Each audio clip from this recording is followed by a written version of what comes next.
Chapter 15.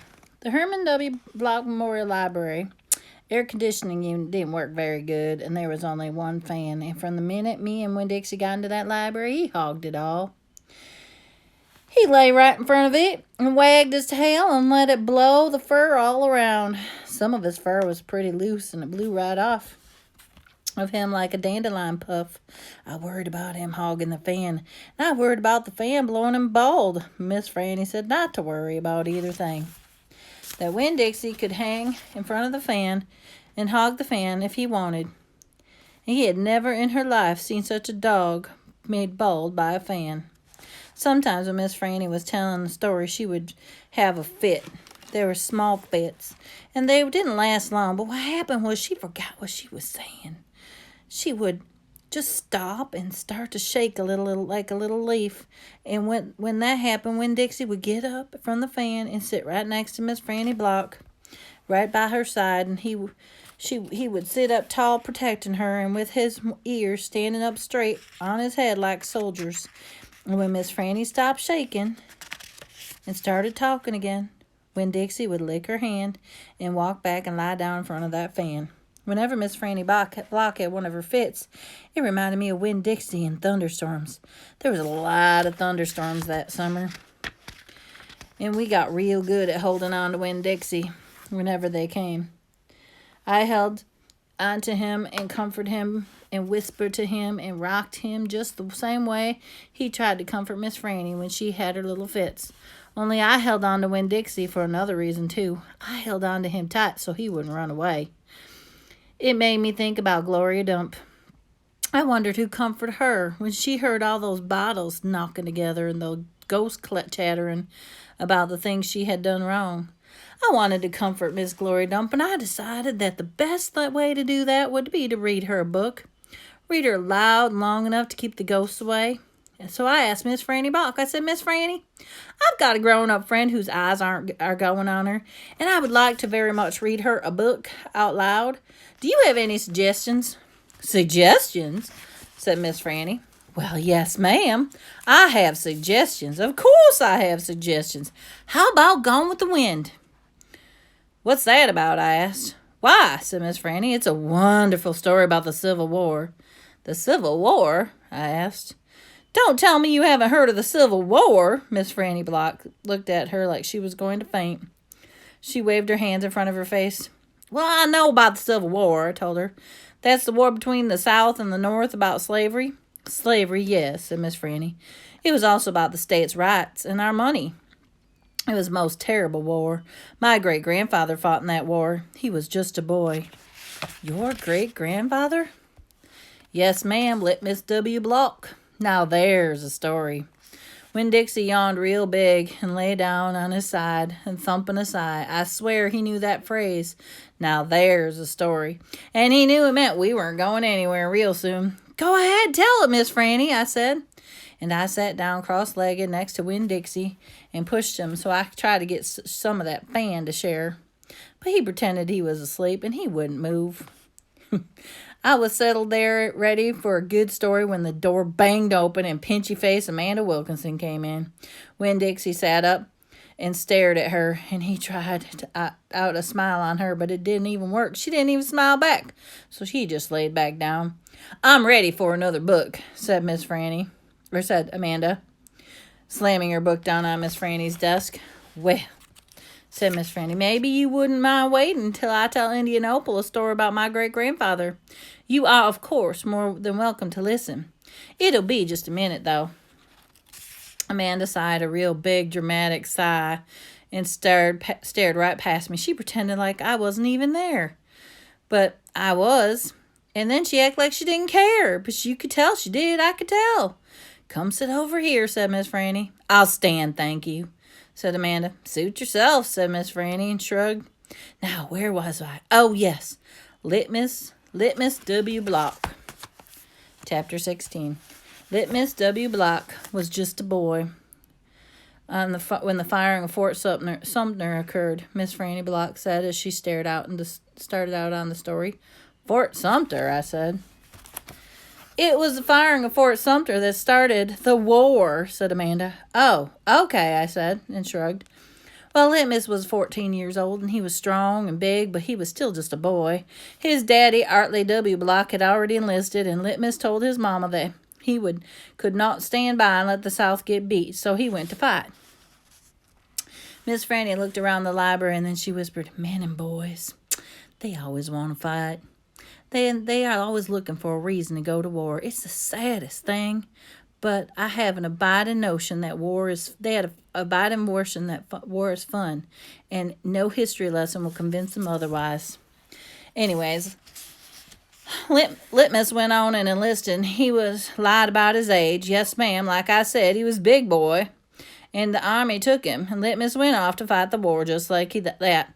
He left behind his mother, 3 sisters, and he went off to be a hero. But he soon found out the truth. Miss Franny closed her eyes, and she shook her head. "What's the truth?" I asked her. "Why, that war is nothing but hell," said Miss Franny, with her eyes closed. "Pure hell." "Hell's a cuss word," said Amanda. And I stole a look at her. Her face was pinched up even more than usual. I didn't think it was possible. "War," said Miss Franny, with her eyes still closed, "should be a cuss word, too." She shook her head and opened her eyes, and she pointed at me, and she pointed at Amanda. Neither of you can imagine." "No, ma'am," said Amanda and me exactly at the same time. We looked real quick at each other, then back at Miss Franny. "You cannot imagine. Litmus was hungry all the time. He was covered in a matter of vermin, fleas, and lice, and in the winter, he was so cold he thought for sure he would freeze to death. And in the summer, there was nothing worse than war in the summertime. It stinks so. The only thing that made Litmus forget that he was hungry and itchy and hot and cold was that he was getting shot at. And he was shot at quite a bit. And he was nothing more than a child." "Did he get killed?" I asked Miss Franny. "Good grief!" Amanda rolled her eyes. "Now, Opal, honey," Miss Franny said, "I wouldn't be standing in this room telling the story if my great-granddaddy was killed, now would I? I wouldn't exist." "No, ma'am. He had to live, but he was a changed man." "Yes, ma'am, a changed man. He walked back home from that war when it was over. He walked all the way from Virginia all the way to Georgia. He didn't have a horse. Nobody had a horse except for those Yankees. And he walked. And when he got home, there was no home there either." "Where was it?" I asked. I don't care if Amanda thought I was stupid. I wanted to know. "Why," said Miss Franny. She shouted so loud that Winn-Dixie and Amanda Wilkinson and me jumped. "Those Yankees burned it! Yes, ma'am, they burned it to the ground." "What about his sisters?" Amanda asked. She moved around the desk and came and sat down on the floor, and she looked at Miss Franny. "What happened to his sisters?" "Dead from the typhoid fever." "Oh, no," said Amanda in a real soft voice. "And his mama?" I whispered. "Dead, too." "And his father?" Amanda asked. "What happened to him?" "He died on the battlefield." Litmus was an orphan." "Litmus was an orphan?" I asked. "Yes, ma'am," said Miss Franny Block. "Litmus was an orphan." "It's a sad, sad story," I told Miss Franny. "Sure is," said Amanda. I was amazed that she was agreeing with me about something. "And I'm not even done yet," said Miss Franny. Winn-Dixie started to snore, so I nudged him with my foot to try to make him quit. I wanted to hear the rest of this story. It was important to me to hear how Litmus survived after losing everything he loved. Chapter 17. "Well, Litmus came home from the war," said Miss Franny, and she went on with her story, "and found himself alone, and he sat there on what used to be the front step of his house, and he cried, and he cried. He cried just like a baby. He missed his mama, he missed his daddy, he missed his sisters, he missed the boy he used to be. When he finally finished crying, he got the strangest sensation. He felt like he wanted something sweet. He wanted a piece of candy. He hadn't had a piece of candy in years. And it was right then and there. He made a decision. Yes, ma'am, Litmus W. Block figured out the world was a sorry affair, and that it had been ugly enough, and it had enough ugly things in it, that he was going to do something and concentrate on putting something sweet in it. So he got up and he started walking, and he walked all the way to Florida. And the whole time he was walking, he was planning. "Planning what?" I asked. "Why, planning to make a candy factory." "Did he build it?" I asked. "Of course he did. It's standing out there on Fairville Road." "That old building?" said Amanda, "with the big spooky one?" It's not spooky, said Miss Franny. It's the birthplace of my family fortune. It was there that my great-grandfather manufactured the Litmus lozenge, a candy that was famous all over the world. I never heard of it, said Amanda. Me neither, I said. Well, Miss Franny said, they aren't made anymore. The world, it seems, has lost its appetite for the Litmus lozenge, but it happened to have a few. So she opened the top drawer of her desk, and it was full of candy. She opened the drawer below it, and it was full of candy, too. Miss Franny, the whole desk was full of candy. Would you care for a Litmus lozenge? She asked Amanda and me. Yes, please, said Amanda. Sure, I said. Can I give Winn-Dixie one, too? I have never known a dog to, care for hard candy, said Miss Franny, but he's welcome to try one. Miss Franny gave Amanda one of the Litmus lozenges and me too, and I wrapped one and held it out so Winn-Dixie could take it. He sat up, sniffed it, wagged his tail, took the candy from between his teeth real gentle. He tried to chew on it, but that didn't work. Then he just swallowed the whole thing in one big gulp. Then he wagged his tail at me and he lay back down. I ate my Litmus lozenge slow. It tasted good. It tasted like root beer and strawberry and something else. I just couldn't find a name for it. Something that made me kind of feel sad. I looked over at Amanda, and she was sucking on the candy and thinking hard, too. Do you like it? Miss Franny asked. Yes, ma'am, I told her. What about you, Amanda? Do you like it? Do you like the Litmus lozenge? Yes, ma'am, she said, but it makes me think of something I feel sad about. I wonder what in the world Amanda could have to be sad about. She wasn't new to town. She had a mama. She had a daddy. I'd seen her with them in church. There's a secret ingredient in there, said Miss Franny. I know it. I told her. I can taste it. What is it? Sorrow, said Miss Franny. Not everybody can taste it. Children especially seem to have a hard time tasting and knowing it's there. I taste it, I said. Me too, said Amanda. Well then, Miss Franny said, you're probably both had your share of sadness in life. I had to move away from Whately and leave all my friends, I said. That is one sadness I've had. And Dunlap and Stevie Dewberry are always picking on me. That's another sadness. And the biggest one, my biggest sadness, is that my mama left me when I was small.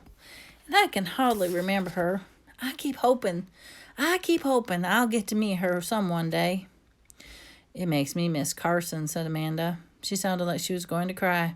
I have to go. And she got up and almost ran out of Herman W. Block Memorial Library. Who's Carson? I asked Miss Franny.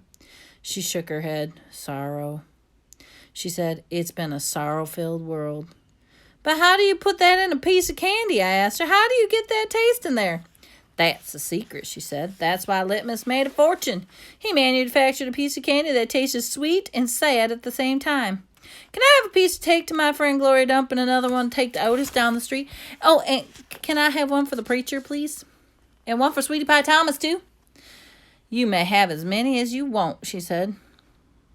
So I stuffed my pockets full of Litmus lozenges. I thanked Miss Franny, and I thanked her for the story, and I checked out Gone with the Wind, which was a very big book. And I took Winn-Dixie with me to get up, and the two of us left and went to Gloria Dump's. I rode right past Stevie Dewberry's house. Dunlap and Stevie were playing football in the front yard, and I was just getting ready to stick my tongue out at them, and then I thought, what about Miss Franny said? The war being hell. I thought about how Gloria Dump said that I shouldn't be judging them too hard, and so I just waved instead. And then I stood and stared at me, and when I almost all the way past, I saw Dunlap put his hand up and wave back. Hey! He hollered, hey, Opal! I waved harder. I thought about Amanda Wilkinson and how it was neat that she liked the good story the same way I did. And I wondered again, who was Carson?